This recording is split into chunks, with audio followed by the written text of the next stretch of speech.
Okay, here we go. We're going to start the final lesson of Perek Zayin. We are going to start with Pasuk Tet Zayin.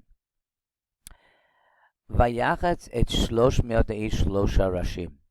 And Gideon divided his army of 300 into three groups. Vayiten shofrot biyad kulam bekadim rikim.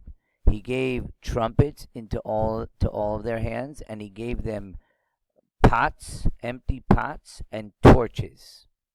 And he put the torches betoch hakadim, inside the pots. Vayoma aleihem, and he told them, Mimenu tiru, look at from me, vechein tasu, and so you shall do. Vini anochi babiktzei amachin, and when I come to the edge of their camp, vayakasher esakein tasun, and it will be that when I do, so too you should do. V'takati b'shofar, I will blow the shofar, v'anuch cholashiti, and all me and my entire group. Utakatem b'shofarot gamatem, and you, when you hear our blowing of the shofar, you should blow the shofar as well. Sivivot kol hamachaneh, surrounding the entire camp. V'amartem, and you should say, you should scream out, La Hashem u'legidon, for Hashem and for Gidon. And this whole idea was to scare the Midyanim, who were thinking about this dream. This dream was in their head about how Gidon was going to come after them, and it was in everybody's minds. They were afraid. So just by screaming Hashem and for Gidon, it's going to make everyone very scared. ויבוא גדעון ומאה איש אשר איתו בקצה המחנה, ראש השמורת התיכונה, אך הקים הקימו את השומרים. And Gideon came with his 100 men. He came at the middle of the night, just when the newest guards were put into their stations. In other words, they had different shifts, and the end of the first shift just took place, and the next shift of guards had taken over.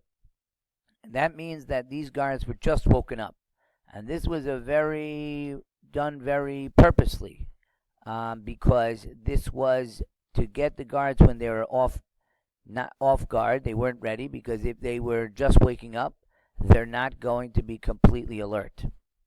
Vayitku b'shofrot, and they blew the trumpets. V'nafot sakadim asher b'yadam, and they threw down, they crashed their containers, their pots that were in their hands. So all of this was to add to the sound of how many people were coming towards them. The sound of broken and shattered pots would alarm the enemy.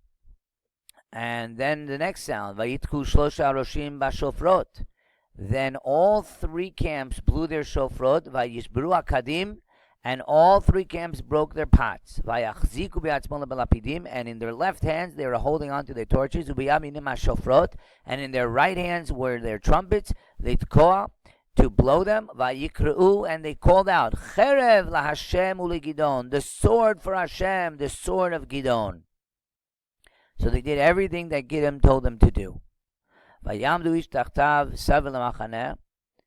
And every person got up from their place around the enemy camp. Vayaratz kol hamachane, the entire camp was running. Vayariu, vayanusu, they were screaming and running.